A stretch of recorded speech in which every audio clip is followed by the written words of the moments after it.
So in previous lecture, we got done understanding about the excretory products. कि कौन से products जो excrete किए जाते हैं. For now we'll be understanding about excretory organs. So when we talk about excretory organs, we have discussed various types of excretory organs that are seen in different animals. For now, we'll be discussing them with regarding humans. So जब humans का बात करते हैं, humans के excretory organ में क्या चीज कैसे ऑर्गेनाइज्ड होगी, तो पहले देख लेते हैं कि एक्सक्रीशन एग्जैक्टली हो कैसे रहा है बॉडी में. So let's say you have an organism.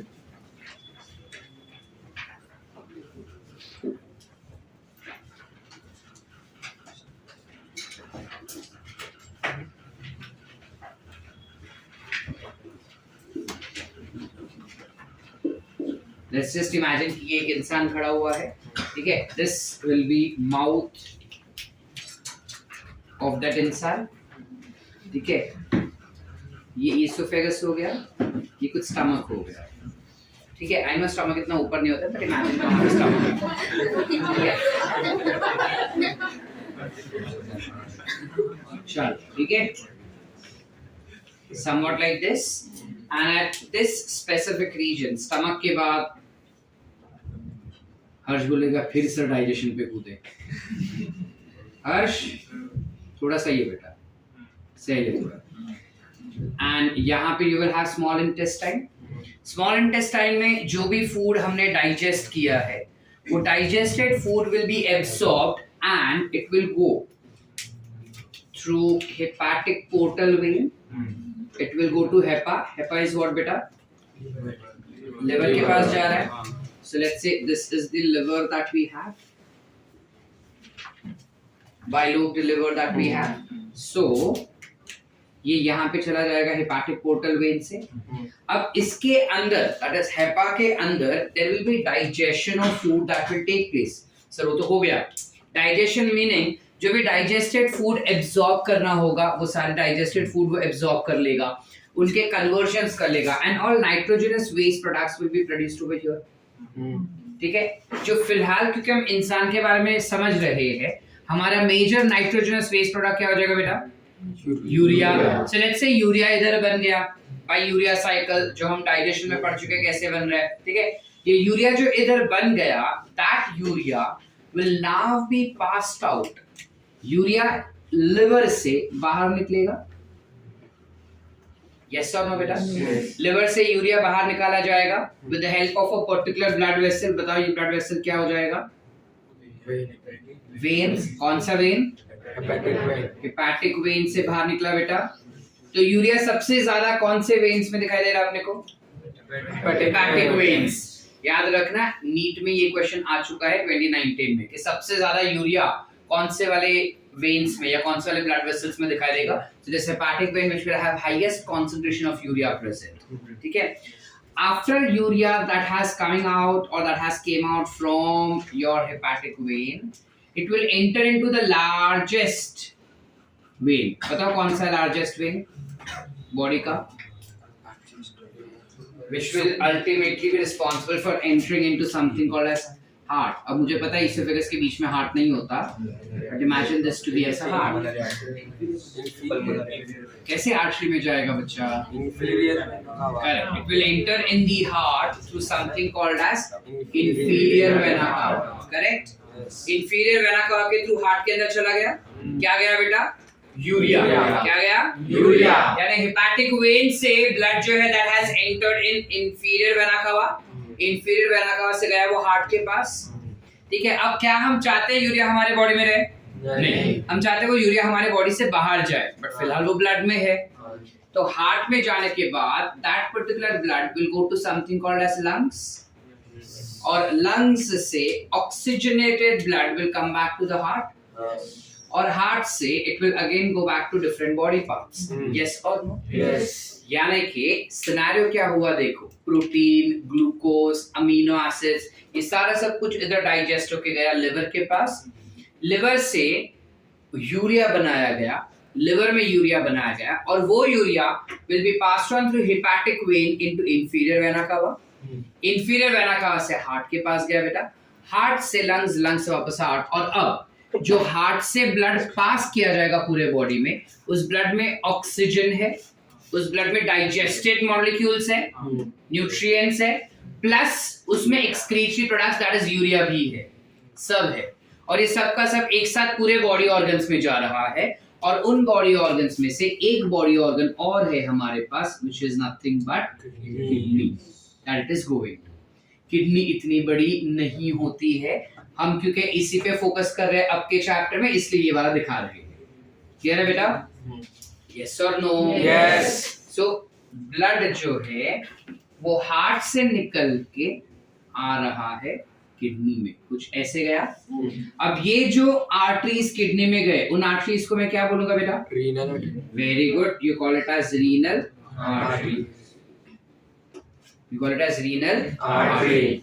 अब जो ब्लड अंदर गया किडनी के अंदर, उस ब्लड में से, अब वो ब्लड तो क्या क्या है हमने बोला, ऑक्सीजन है, यूरिया है और न्यूट्रिएंट्स है। सो ये सारा सब कुछ में से डाइजेस्टेड प्रोडक्ट्स जो हेल्पफुल है हमारे बॉडी के लिए, वो पूरा किडनी के अंदर के नेफ्रॉन्स एब्जॉर्ब कर लेगा उन चीजों को, आयंस को एब्जॉर्ब कर लेगा, पानी जितना चाहिए उतना वापस एब्जॉर्ब कर लेगा, और जो गंदे पदार्थ है विच इज ड्रग्स हो गए कोई, या कोई एंटीबायोटिक हो गया, ठीक है, या फिर यूरिया हो गया, उनको वो एब्जॉर्ब ही नहीं करेगा, ऐसे ही छोड़ देगा।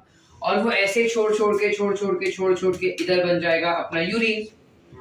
करेक्ट? यहाँ पे दोनों में you have urine which is formed. That urine will now go ahead. It will come outside from the kidney. It will come outside from the kidney through a particular tubular structure which is called as ureters. Ureters के द्वारा वो बाहर आ जाएगा। समझ पा रहे बेटा हम क्या हो रहा है? यूरेटर्स के द्वारा किडनी में बनाया गया यूरिन जो है वो अभी क्या हो गया? बाहर आ गया। बाहर आने के बाद it gets collected into a tubular structure. हाँ, कुछ इस तरीके से पेयर शेप्ड स्ट्रक्चर होगा जिसे हम कहते हैं यूरिनरी ब्लैडर। क्या कहेंगे बेटा? यूरिनरी ब्लैडर, जो बेसिकली ओपन होता है एक छोटू से मस्कुलर ट्यूब में जिसे हम कहते हैं urethra. You call it as urethra. So we'll have some structure like this, and urethra के द्वारा urine will be removed outside. Are we clear up till here? Yes. Did we understand? Yes. Once more. Understood? Yes. चलो ठीक है। अब यहाँ पे जो भी ब्लड में से इंपॉर्टेंट चीजें रीएब्सॉर्ब कर ली गई है, वो रीएब्सॉर्ब चीजें वापस बॉडी के अंदर जाना चाहिए ना बेटा। किडनी में रह के क्या फायदा, तो वापस से रीएब्सॉर्ब किया जाएगा। So reabsorb करके you'll have another blood vessel that will come outside from both regions. बताओ क्या होगा ये? क्या होगा? Renal veins. We would classify this to be as renal vein. Renal vein के द्वारा blood जो है वो वापस से inferior vena cava के पास जा रहा है, बराबर? Inferior vena cava से heart and the process continues. समझे? Any doubts in this concept? Are we sorted? तो अगर हम excretory organs का बात करें, इंसानों के human excretory organ का अगर हम बात करें, तो excretory organ में सबसे पहले we have one pair of kidney, correct? Yes. One pair of kidney यानी कितना हुआ? 2. फिर हमारे पास यूरेटर्स है, कितना? 1 पेयर अगेन। फिर हमारे पास यूरिनरी ब्लैडर है, कितना? एक ही, पेयर में नहीं है ये, एक ही है। और फिर होगा urethra which is also one cell. Are we clear बेटा? Let's try to understand these structures in a little bit more detail. So जब हम बात करते हैं किडनी का, जब हम किडनी का बात करेंगे, सबसे पहले हम देखेंगे कि किडनी का लोकेशन क्या है। Where exactly is kidney located? देखो जरा किधर लोकेटेड है किडनी? इंटेस्टाइन के आसपास है। हमने क्या बोला था, इंटेस्टाइन हमारा इस तरफ है ना, ये इंटेस्टाइन्स, ये स्टमक, ये इंटेस्टाइन, करेक्ट। सो जब इंटेस्टाइन का बात कर रहे हैं, इंटेस्टाइन के साइड में है, intestine belongs to which cavity of your body? This is pelvic region. So this belongs to abdominal cavity, correct? So it is located in abdominal cavity. Last bench पे दिख रहा है या जूम करूं?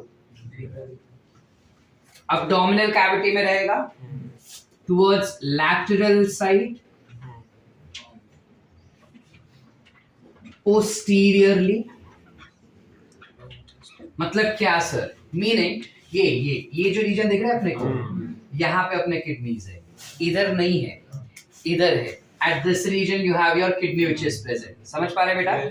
इस रीजन पे हमारे किडनीज है. तो पोस्टीरियर पार्ट हो गया और लैटरल माने साइड में हो गया. जिस बंदे को किडनी पेन होता है ना, किडनी के स्टोन्स का पेन, किडनी पेन माने किडनी में अगर स्टोन्स हो गया और अगर पेन हो रहा है ना, तो उसको इधर कभी नहीं पेन होता बेटा, इधर पेन होता है, इस रीजन में. ठीक है. अगर स्टोन किडनी में रहेगा तो इधर पेन होता है. अगर किडनी से निकल के यूरेटर्स तक आ गया तो पेल्विक रीजन में पेन होता है. Are we clear? Did we understand? Yes. So this becomes the positioning of kidney, exact location. इसमें अगर पीछे की साइड देखा जाए ना तो ये अपना वर्टिब्रल कॉलम है. इस वर्टिब्रल कॉलम के आजू बाजू में लगा रहता है. ठीक है. तो वर्टिब्रल कॉलम अगर हम देखें तो वो कुछ ऐसा हो जाएगा. सबसे पहले ऊपर वाला रीजन होता है ये. This part is called as cervix. क्या बोलते हैं बेटा? सर्विक्स. फिर एक ऐसा कर्व आता है, इसे हम कहते हैं थोरैसिक रीजन. क्या कहेंगे? Thoracic region. So this is the thoracic region that we see. वो thoracic region से आगे जाएगा तो एक कुछ ऐसा कर्व आता है, कमर वाला curve, which is called as lumbar. क्या बोलेंगे बेटा? Lumbar. लंबार के बाद कुछ ऐसा कर्व आता है, हिप बोन ज्याला म्हणतात आपण, which is nothing but sacral bone. क्या म्हणतात? Sacral bone. और sacral bone के बाद एक छोटू सा ऐसा टोप होता है जिसे हम कहते हैं कॉकेट्स. क्या म्हणतात? कॉकेट्स. So these are different bones that we see in your vertebral column. क्या क्या बोला हमने बेटा? सबसे पहले इधर रहेगा cervix, फिर ये वाला part is and then is Lumbar. and then you have sacral and coccyx. आप क्लियर बेटा? चलिए आगे. ओके. ना जो किडनीज होते हैं वो लास्ट थोरैसिक कैविटी या लास्ट थोरैसिक वर्टिब्रल से थर्ड लंबार तक एक्सटेंड होता है. ठीक है. लास्ट थोरैसिक वर्टिब्रे से थर्ड लंबार तक एक्सटेंडेड रहता है, यानी वहां पे लोकेटेड रहेगा. तो ये क्या हुआ sir? Which is 12th vertebrae से it will extend up till third lumbar. Thoracic total 12 होते हैं और वो 12 के 12 थोरैसिक में से रिब्स बाहर निकलते हैं. तो यहाँ पे ऐसा टच करो, फील करो अपने को. इधर हड्डी दिख रहा है अपने को, फील हो रहा है यहाँ पे हड्डी. टच तेरे को नहीं होगा, चर्बी ज्यादा है ना तेरे में. इधर फील करो. कैन यू सी द हड्डी ओवर हियर? वहां पे लास्ट हड्डी जो फील हो रहा है ना तुमको, इकड़े नहीं रे, इकड़े लास्ट हड्डी जो इधर फील हो रहा है ना, बस वहीं पे तुम्हारा लिवर अपना किडनीज है, वहीं पे you will have your kidneys located. Alright. ये किडनी जो होता है इस तरफ जो अपने को दिखाई देता है, देखो जरा लिवर के नीचे है. इस वजह से ये जो राइट किडनी होता है ना, जनरली लेफ्ट किडनी से थोड़ा नीचे होता है, बिकॉज वहां पे लिवर लगा हुआ है, इधर तो कुछ नहीं है. तो याद रखना that right kidney is slightly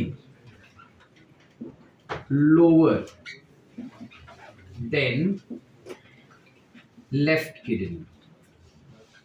left kidney से थोड़ा वो नीचे की तरफ होता है. आगे clear?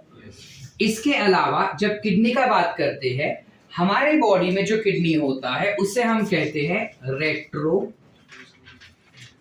Peritoneal and metanephric kidney. ये क्या मतलब हो गया सर? देखो, जब तुम्हारा बॉडी है, कुछ ऐसे है हमारा बॉडी, ये बॉडी वॉल्स हो गए. ये हमारा डाइजेस्टिव सिस्टम हो गया, है ना। बॉडी वॉल और डाइजेस्टिव सिस्टम दोनों के आसपास पेरिटोनियम लेयर रहता है, कुछ ऐसे। ये एक पेरिटोनियम लेयर हो गया, और यहाँ पे भी यू विल हैव पेरिटोनियम। ये हम पढ़ चुके हैं, यस और नो बेटा? एनिमेलिया में पढ़ चुके हो। Coelom, coelomate body, acoelomate body. तो coelom is always covered by a tissue which is peritoneal tissue. Peritoneal tissue is nothing but squamous epithelium. ठीक है, तो स्क्वामस एपिथेलियम अपने को ऑर्गन्स के आसपास भी दिखता है और बॉडी के वॉल्स में भी दिखाई देता है, जिससे हम कहेंगे क्या? पेरिटोनियम। क्या कहेंगे? पेरिटोनियम। ये जो पेरिटोनियम है, कोई कोई ऑर्गन्स ऐसे है जो पेरिटोनियम को कवर नहीं करते हैं, या फिर पेरिटोनियम जो ऑर्गन्स है वो एक ही साइड पेरिटोनियम को कवर करेगा। इन शॉर्ट बताता हूं, फिर से सुनो, बताता हूं। ये अगर अपना हार्ट है, गंदा हार्ट है, ऐसा नहीं होता। ये अगर अपना हार्ट है तो इस हार्ट के आसपास पूरी तरह से you will have a tissue cover which we saw, peritoneal layer होता है, व्हाइट कलर का कवरिंग। ठीक है, वैसे ही अगर मैं लिवर का बात करूं तो लिवर के ऊपर भी व्हाइट कलर का कवरिंग था, पेरिटोनियल लेयर। अब सारे ऑर्गन्स ना पूरी तरह से पेरिटोनियम से कवर होता है। Why? Because that is how it is oriented. लेकिन जब हम बात करते हैं किडनी का, ये जो पेरिटोनियल लेयर यहाँ पे दिख रहा है ना बेटा, उसके पीछे चला जाता है किडनी। किडनी आगे होना चाहिए था पेरिटोनियल से कवर्ड, लेकिन वो पीछे के साइड चला जाता है, जिस वजह से your kidney will be located somewhere over here. ऐसा हमारे किडनीज जो होते हैं वो ऐसे लगे रहेंगे, बॉडी के वॉल को चिपक के है, जिस वजह से पेरिटोनियम सिर्फ एक ही एंड को कवर करता है, पूरे किडनी को नहीं करता। अब पेरिटोनियम के पीछे चला गया ना किडनी, पेरिटोनियम के पीछे चला गया, पिछला जो भी होता है ना उसे रेट्रो कहते हैं हम। Retro dance, retro music, retro disco, retro fashion, पिछला, ये पेरिटोनियम के पीछे, सो रेट्रो पेरिटोनियम करते हैं। मेटानेफ्रिक, ये हम अगेन एनिमेलिया में तुम कर चुके होंगे। जो नेफ्रॉन्स होते हैं वो अलग अलग टाइप के होते हैं। You have pronephron, protonephron, nephridia. ठीक है, वैसे ही you have something called as metanephric. Metanephric is highest version of nephrons, nephrons का सबसे एडवांस्ड वर्जन। तो नेफ्रॉन का सबसे एडवांस वर्जन हमारे किडनी में है, इसलिए हमारा किडनी बिकम्स मेटानेफ्रिक। आगे क्लियर बेटा? Did we understood why we use these two terms? ये आ सकता है अपने को नीट में, याद रखना। ठीक है, इसके अलावा जब हम किडनी का बात करेंगे, और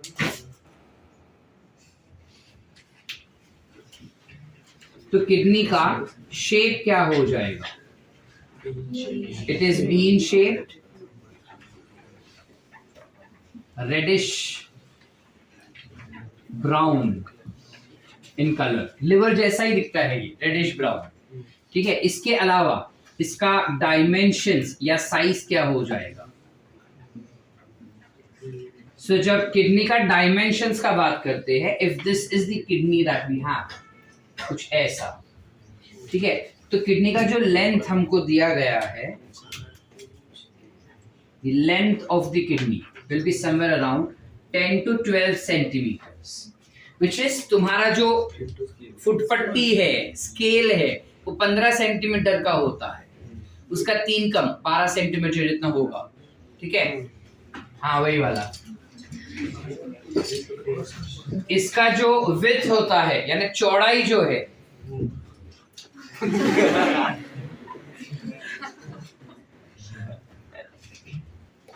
इतना, हम इमेजिन करते कि हमारी किडनी इतनी तो होनी चाहिए ना सर, नहीं होती, इतनी सी होती है। सोप केस पता है? सोप केस, सोप केस जितना ही होता है, उससे बड़ा नहीं होता किडनी, इतने से होते हैं। उसके इतने लाखों रुपए मिलते हैं सर। लाखों रुपए नहीं मिलते कि तुम आईफोन ले सको। ठीक है, वो सब गलत चीज है कि एक किडनी बेचो आईफोन ले लो। नहीं, 10,000 ही मिलते हैं मैक्सिमम, खींच खींच के। हर्ष, सारे सपने टूट गए। चलो, इसका विड्थ कितना होगा? कितना विड्थ है इसका? Width is somewhere around 5 to 7 centimetres. अब प्रिटी ऑब्वियस 3D स्ट्रक्चर है, चपटा है नहीं ये डिस्क जैसा, तो 3D स्ट्रक्चर है तो कुछ फुगा भी होगा ये, है ना, कुछ थिकनेस दिखाई देगा अपने को इसमें। सो इसका जो थिकनेस है, this thickness that we see over here is somewhere around 2 to 3 centimeters. Is somewhere around 2 to 3 centimeters. So अगर मुझे dimensions चाहिए किडनी के, तो how will I write?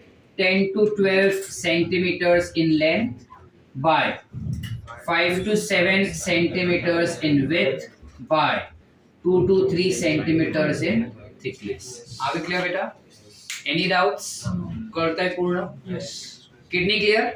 Kidney के अंदर ना और भी काफी सारे स्ट्रक्चर्स होते हैं, लेकिन वो हम थोड़ा बाद में देखेंगे। पहले पूरा सिस्टम देख लेते हैं, excretory system, and then will go ahead. ठीक है, so we know that you have one pair of kidneys going ahead. Kidney में ये जो रीजन दिख रहा है इधर, देखो उस रीजन से तीन तीन चीजें बाहर निकल रही है, दिख रहा है? आर्टरी भी अटैच्ड है उधर, वेन्स भी अटैच्ड है, यूरेटर्स भी अटैच्ड है कि नहीं? तो इस वाले रीजन को you call it as hilum. काय म्हणतात? Hilum. So when I come for the next organ और next organ which is ureters, it tends to arise from hilum of kidneys.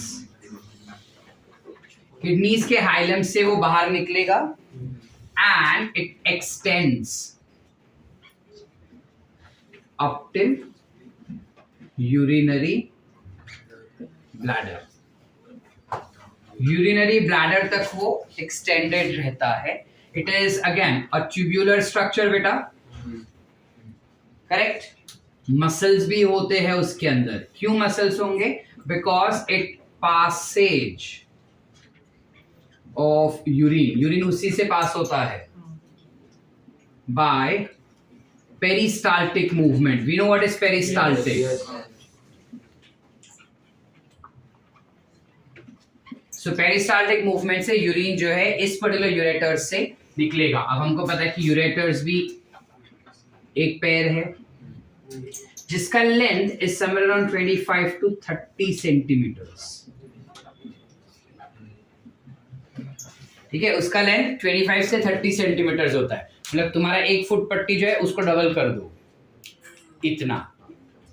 And this ureter will now be seen, this is located in pelvic cavity, यानी abdominal cavity से होते हुए it has now come to the pelvic cavity. Are we clear बेटा? इसमें ना एक trick होता है, यूरिन रैंडमली पास नहीं होता बेटा। अगर ये ऐसा कुछ यूरेटर्स है ना, तो जो यूरिन होता है वो ड्रॉप बाय ड्रॉप इस वॉल के, यूरेटर्स के वॉल से ट्रिकल होते हुए जाता है। ट्रिकल समझता है? घसरून जातं इकडून, असं घसरत घसरत जातं यूरिन, मधून नहीं जात। का सर? मैंने एक ग्लास लिया, वो ग्लास के अंदर मैं पानी डाल रहा हूँ बूंद बाय बूंद, तो वो स्प्लैश होता है, वॉल्स पे प्रेशर आता है। लेकिन अगर मैं साइड से ट्रिकल करके डालूं तो स्मूथ मूवमेंट होगा। So for that smooth movement you have this particular trickling activity which is seen. कहते हैं कि नहीं समझा? साइड से रेंगते हुए जाता है यूरिन, ऐसा बीच में से झुक करके नहीं जाता। कहते हैं? And so that is it with regarding ureters. Ureters के बाद क्या आएगा बेटा? Urinary bladder. तो ब्लैडर में अपने को क्या दिखता है? ये कुछ ऐसा ब्लैडर हो गया।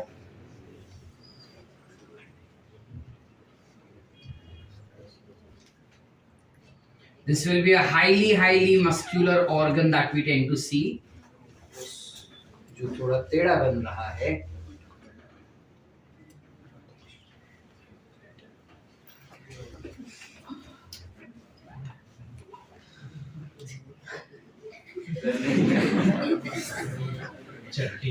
It is highly muscular organ that we see. It is basically muscular sac which is pear shaped.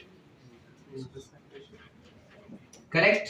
अब ये जो मस्कुलर सैक लाइक स्ट्रक्चर है, इसमें यूरेटर्स ओपन होंगे कुछ ऐसे बेटा, और यूरेटर्स क्या करेंगे? यूरिन को ट्रिकल डाउन करेंगे। अब यूरिन जुप करके बाहर निकलता है क्या? नहीं। So you have some structure over here as well. What is the structure? Sphincter.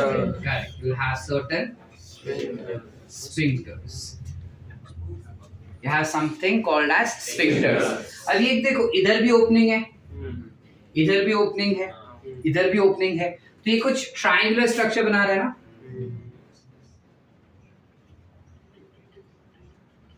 It forms some triangular structure. Can you see that? This triangular structure is called as trigone. It's called as trigone. क्या म्हणतात त्याला? Trigone. ये trigon बनाता है। इसका कुछ महत्व है क्या? तो काय को बड़ा है? दिया है इसलिए ट्राइगोन है। ठीक है। There is no asset specific reason why trigone। तो क्या बना? तो क्या? तो कुछ नहीं, खाली बता रहे हैं कि ट्रायंगुलर शेप बनता है ओपनिंग्स को अगर कंपेयर करेंगे या मेजर करेंगे, बस और कुछ नहीं। इसके अलावा ये जो पर्टिकुलर यूरिनरी ब्लैडर होता है, हमको पता है कि इसका मेन फंक्शन है यूरिन को होल्ड करना, है ना। अब यूरिन जब उसके अंदर भरते जाएगा तो ये जो सैक है, मस्कुलर सैक है, वो फूगते जाएगा। तो फूगने के लिए उसके पास मसल्स होने जरूरी है। So it has 3 layers of muscles. 3 layer होते हैं मसल्स के इसके पास। और वो कौन सा मसल है? तीनों सेम मसल है, डेट्रूसर मसल। तीनों सेम मसल्स है। डेट्रूसर मसल्स के 3 लेयर होंगे, जिसमें पहला लेयर लॉन्जिट्यूडनल, फिर सर्कुलर और फिर लॉन्जिट्यूडनल रहेगा। नहीं समझे? ये जो मसल्स का वॉल इधर बना बेटा, वो सबसे अंदर वाला मसल जो रहेगा that will be longitudinal muscles, फिर आएगा सर्कुलर मसल्स, फिर से वापस लॉन्जिट्यूडनल मसल्स दिखाई देंगे। समझ पा रहे हैं? ताकि वो एक्सटेंड हो सके ज्यादा से ज्यादा। ज्यादा मतलब कितना? हम ज्यादा एक्साइटेड वही है, how much does urine store. So its capacity is 800 ml। ठीक है। 700 से 800 ml तक यूरिन उसके अंदर हम भर सकते हैं। 1 लीटर तक भी भरा जाता है, बट वो सबके लिए नहीं, किसी किसी ऑर्गेनिजम्स के लिए। ठीक है। But mostly it is 700 to 800 ml का कैपेसिटी। ठीक है। 800 मतलब तो आहा, उतना तक तो यूरिन भरने ही नहीं देता, उसके पहले निकलवाता है। कैसे बताते हैं? लेकिन पहले दूसरा पढ़ लेते चीज। इसके अलावा ये 3 layer is been covered by transitional epithelial tissue. Transitional epithelial tissue is a compound epithelial tissue that is known for its stretchability. तो ये ट्रांजिशनल epithelial tissue अपने को यहाँ पे दिखाई देगा, ताकि जब यूरिन अंदर भरे तो वो स्ट्रेच हो सके। ठीक है। अब सुनो, जो तुम उत्सुकता से सुने पहले, उसको डिटेल में देखते हैं। क्या होता है? यूरिन जब वो ट्रिकल करके अंदर जाता है, यूरिनरी ब्लैडर से पिचका हुआ होता है ऐसा कुछ। अब यूरिन अंदर जा रहा है, अंदर जाते जाते ये ऐसे फूकता जाएगा। जैसे अपना होली के टाइम पे वो पिशवी हंसते, ज्यादा अपन पानी भरेंगे वो वाला, सो पिशवी। ठीक है। अब उसके अंदर हमने ड्रॉप बाय ड्रॉप पानी भराते, पिशवी ऐसा फूकत जाते, वैसे ही सेम ये भी फूकता है, सेम टू सेम रेफरेंस। अब नीचे अंदर यूरिन जा रहा है, इसमें से दोनों किडनी से आएगा ना, यूरिन भर रहा है बेटा। यूरिन जैसे बढ़ते जाएगा ना, ये मसल्स स्ट्रेच होते जाएंगे, और मसल्स स्ट्रेच होते जाएंगे तो मसल्स के पास रिसेप्टर्स होंगे, स्ट्रेच रिसेप्टर्स जिसे कहते हैं। तो लेट्स से यहाँ पे you have some stretch receptors like this. तो जैसे ये एक्सपांड होगा, ये पर्टिकुलर रिसेप्टर्स जो है वो धीरे धीरे सेंस करेगा, बट ठीक है, लाइक हाँ ठीक है चला रहा है, ठीक है चला रहा है, ठीक है चला रहा है, वो धक्का मार रहा है, वो धक्का मार रहा है। अब जैसे ही यूरिन कुछ 100 से 250, एक्चुअली 150 से 250 ml का यूरिन भर जाता है ना, तो ये ना ब्रेन के पास जाता है, CNS, और मुझे देखना वो धक्का मार रहा है, कुछ तो कर, धक्का आ रहा है मेरे को बहुत। तो सीएनएस बोलते हैं हाँ क्या हुआ, काय को धक्का मार रहा है, क्या है देखने दे। तो देखता है बोला यूरिन है। तो बोला तो निकालना, उसको धक्का मार रहा है वो। तो बोला हाँ ठीक है मैं उसको बोलता हूँ। So now is the urge that starts in you that sir can I वैसा सर बोले नहीं बैठ चुपचाप, तो फट नहीं जाता। अब वो और बढ़ते जाएगा, समझ पा रहे? वो और बढ़ते जाता है, वो और फूकते जाएगा, वो और बढ़ते जाएगा, वो और फूकते जाएगा, वो और बढ़ते जाएगा। ठीक है। अब इसमें ना एक स्पिंक्टर है बाहर वाला। दिस स्पिंक्टर जैसे ही ये बोला ना धक्का मार रहा है, तो सीएनएस ने बोला ये वाले स्पिंक्टर को कि चल भाई तू खुल जा। तो ये वाला स्पिंक्टर इनवॉलंटरी स्पिंक्टर, वो तो खुल गया। तो बाहर निकल गया क्या? ऊपर वाले की बड़ी दया है हम पे, पहले भी बोला कि एक और स्पिंक्टर दिया है which will be a ये स्पिंक्टर नहीं होता तो वीर आष्टा से इधर आ गया। समझ पा रहे हैं? Okay, so this sphincter is voluntary. अब कोरिलेट, ये सेम उधर भी थे ना, क्योंकि दोनों सेम ही है। क्या बात कर रहे हैं sir? If you have ever noticed कि जब तुम फीकल मैटर के एक्सक्रीशन को रोकते हो यू कैन नॉट यूरिनेट, और जब यूरिन को रोकते हो तो you can not excrete faecal matter, because both the sphincters are same, common sphincters है दोनों के लिए। समझे कि नहीं समझ पा रहे? आज घर जाके ट्राई कर ले। ऐसी शक्ल बना है कि सर हमको पता ही नहीं। हाँ, 16 साल से एक्सक्रीट कर रहे बॉडी से, क्या करते हैं एक्सक्रीट समय तुम? So you have sphincters, दो टाइप के sphincters है बेटा, एक वॉलेंटरी और एक इनवॉलंटरी। जो वॉलेंटरी sphincters होते हैं उनको ओपन करने के लिए you have a nerve that comes from your CNS which is called as pudendal nerve। काय असते बेटा? pudendal nerve। एक्स्ट्रा इन्फो है, अपने पास रखो, डिग्री में काम आएगा। ठीक है, मतलब ऐसा जब स्ट्रेच हो रहा है, स्ट्रेच हो रहा है, स्ट्रेच हो रहा है, फिर कुछ 200 तक आता है ना, तब तक सीएनएस ऐसा प्यूडेंटल नर्व से ऐसा बोल रहा है कि भाई ओपन ओपन। तो ये लेके हाँ ठीक है चल रुक जा, अभी लेक्चर खत्म होने दे, फिर ब्रेक मिलने वाला तब जाएंगे। अब क्या सीन हुआ ना, ये तो लेक्चर वाला बात हो गया, 1.5 घंटे के बाद हम जा सकते हैं, we can release it. But अगर सपोज तुम बस से ट्रैवल कर रहे हो या ऐसे कुछ, तो बस वाले को तुम कितना भी बोलो वो तो रुकेगा नहीं, होल्ड कर रहे, वो एकदम स्ट्रेच हो जाता है फुल कंप्लीट। किधर तक? 800। अब 800 तक ना बहुत रेयरली जमता है, ये मैं पहले भी तुमको बोला, rarely urine gets accumulated up till 800 ml। ठीक है, जनरली 550 या 600 तक भरा ना, मतलब you will have to go, sir जाना ही पड़ेगा।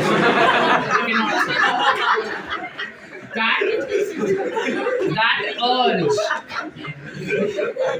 वो जो अर्ज है वो 550 से 550 वाला अर्ज है। सर इकडे सोम जाणार सर, जावंच लागेल। तो सर 800 वाला क्या कि वो सर वाले में भी हम कंट्रोल कर लेना, दैट कम्स एट 800। अब कभी कभार तुम ये कंट्रोल कर लो वो ठीक है। अब कोई कोई ऐसे शर्मीले लोग होते हैं जो यार नहीं बोल सकते कि सर जाना है, या वो बस वाले को नहीं बोल पाएंगे और रोज बस से ट्रैवल कर रहे हैं। लेट्स से सपोज कि वो बहुत दूर से आ रहा है, लेट्स से कराड़ से इधर रोज ट्रैवल कर रहा है बंदा। अब कराड़ से इधर इस 1.5 2 घंटा, अब सपोज बीच में ट्रैफिक आ गया, ठीक है, वो 4 घंटा लग गया उसको। अब रोज बंदा अगर कंट्रोल कर रहा है और 800 ml तक पकड़ के रख रहा है, या कोई धीट होगा जो बोलेगा नहीं दिन में एक ही बार सुबह फिर सीधा रात को या फिर next day morning. now in that case what happens is ये ब्लैडर इतना ज्यादा स्ट्रेच हो जाता है कि उसके स्ट्रेच रिसेप्टर्स काम करना बंद हो जाते हैं, बिकॉज हर रोज वो कर रहा है ना बेटा, so उसके स्ट्रेच रिसेप्टर्स ही मर जाते हैं या सेल्स मर जाते हैं रिसेप्टर्स वाले। ठीक है, खुश क्यों हो रहा है? गधे वो डिजीज है। खुश हो रहा है, वाओ। अब स्ट्रेच रिसेप्टर्स ही काम करना बंद कर दिए है कि नहीं? स्ट्रेच रिसेप्टर्स काम करना बंद कर दिए तो सीएनएस को कौन बोलेगा? सीएनएस को कुछ नहीं बोला तो तुमको अर्ज फील ही नहीं होगा, तुमको खाली लगेगा पेट में दर्द हो रहा है। अब वो क्यों दर्द हो रहा है वो तुमको पता ही नहीं चलेगा, ठीक है, लेकिन वो दर्द क्यों हो रहा था? इस रीजन की वजह से कि जो ब्लैडर है वो पूरी तरह से भर चुका है और यूरिन बाहर निकल नहीं पाएगा। क्यों सर? स्फिंक्टर्स को ओपन करने वाला कोई नहीं बेटा। प्यूडेंटल नर्व से सीएनएस ओपन ही, the sphincter is not been able to open, ये दोनों के पास जाएगा, वो ओपन ही नहीं कर पा रहा। अब ओपन ही नहीं कर पा रहा तो यूरिन बाहर ही नहीं निकलेगा, तो फट जाएगा क्या अंदर? कोई चीज कभी फटता नहीं है except for blood vessels, nothing in your body bursts. तुम्हारा हार्ट कभी फटता नहीं, तुम्हारा स्टमक, इंटेस्टाइन, लिवर कभी फटता नहीं, ना ब्लैडर कभी फटता है। फटते हैं तो वेसल्स फटते हैं, ब्लड वेसल्स फटते हैं due to excessive pressure, but nothing else ever bursts in your body, ऐसा कभी नहीं होता।